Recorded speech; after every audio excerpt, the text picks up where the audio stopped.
Assalamualaikum warahmatullahi wabarakatuh. Alhamdulillah wassalatu wassalamu ala rasulillah wa ala alihi wa ashabihi wa mawala amma ba'd. Anak-anak Bapak yang dirahmati dan dicintai oleh Allah Subhanahu wa ta'ala dimanapun berada. Adapun pembelajaran kita hari ini yaitu menuntut ilmu, menerapkan dan menyampaikan kepada sesama. Adapun peta konsepnya adalah semangat menuntut ilmu, menerapkan dan menyampaikan kepada sesama. Memahami Quran surat At-Taubah ayat 122 dan hadis terkait tentang semangat menuntut ilmu, menerapkan dan menyampaikan kepada sesama. Menunjukkan semangat menuntut ilmu, menerapkan dan menyampaikan kepada sesama sebagai implementasi dari pemahaman Quran surat At-Taubah ayat 122 dan hadis terkait.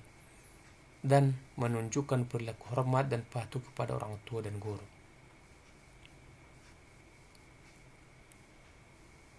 Adapun dalil tentang penerapan menuntut ilmu itu sesuai dengan Quran surah At-Taubah ayat 122, Allah berfirman, "Wa ma kana al-mu'minuna liyanfiru kaffah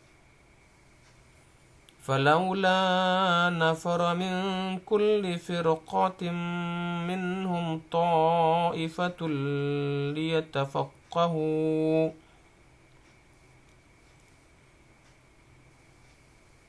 ليتفقهوا في الدين ولينذروا قومهم إذا رجعوا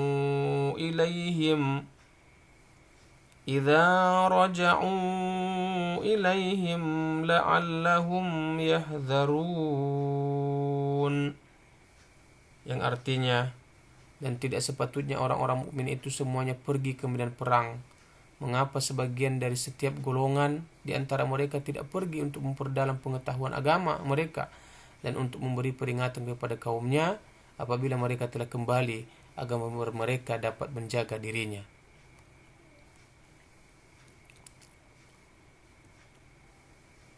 Lalu bagaimana kedudukan orang yang menuntut ilmu?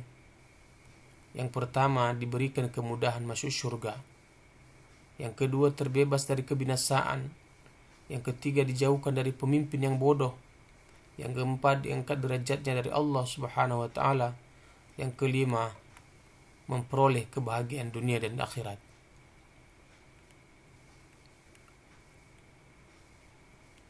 Lalu bagaimana kita mengamalkan ilmu? Ilmu tidak hanya untuk dicari, tetapi juga harus diamalkan. Islam mewajibkan kita untuk mengamalkan ilmu yang kita miliki. Seorang pencari ilmu yang pandai akan dianggap sebagai orang yang bodoh apabila ilmunya belum diamalkan kepada orang lain. Orang yang berilmu namun tidak mengamalkan ilmunya, maka diancam siksa api neraka. Anak-anak Bapak yang dirahmati dan dicintai oleh Allah Subhanahu wa ta'ala dimanapun berada. Bagaimana kita menyampaikan ilmu kepada sesama? Yaitu orang-orang yang memiliki ilmu wajib menyampaikan kepada orang lain. Tidak ada ketentuan yang mengatur seberapa banyak ilmu mulai disampaikan kepada orang lain. Nabi sallallahu alaihi wasallam bersabda, "Ballighu anni walau ayah." Sampaikanlah dariku ilmu itu walaupun hanya satu ayat. Hadis riwayat Bukhari.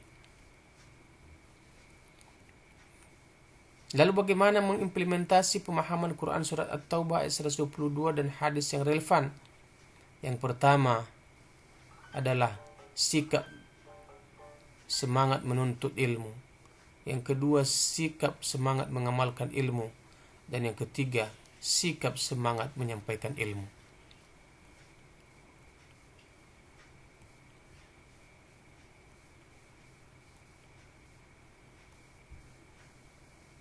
Apa itu semangat ilmu, menuntut ilmu?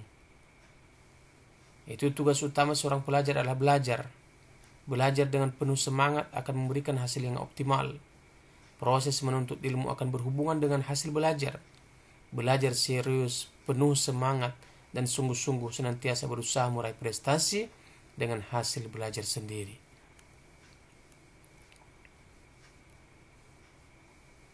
Kemudian semangat mengamalkannya berarti semangat menerapkan ilmu yang dimiliki. Dalam agama Islam setiap orang yang memiliki ilmu dituntut untuk mengamalkan ilmunya. Mengamalkan ilmu harus dilakukan dengan ikhlas dan mengharapkan ridho Allah Subhanahu wa taala.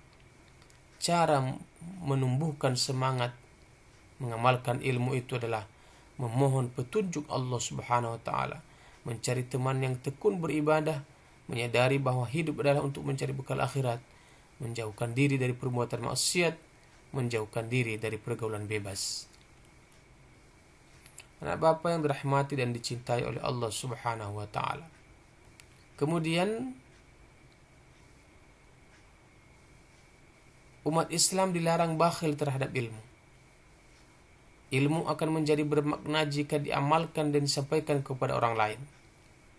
Menyampaikan ilmu bisa melalui lisan atau tulisan. Menyampaikan ilmu harus dengan secara santun, lemah, lembut, dan bijaksana. Manfaat mengamalkan ilmu menjadi orang yang beruntung, dekat dengan surga, dan jauh dari neraka, beramal untuk akhirat. Lalu siapa tokoh-tokoh teladan semangat mencari ilmu itu? Yang pertama, Ibnu Hajar al-Asqalani telah hafal Quran di usia 9 tahun. Umur 12 tahun sudah menjadi imam Masjidil Haram, menguasai berbagai ilmu, memiliki 640 guru. Berhasil membuahkan karya sebanyak 270 sampai 282. Kemudian Imam Syafi'i itu hafal Quran di usia 6 tahun. Hafal kitab Al-Muwatta karya Imam Malik gurunya, dan berhasil menghasilkan banyak karya, di antaranya Ar-Risalah, dan lain-lain.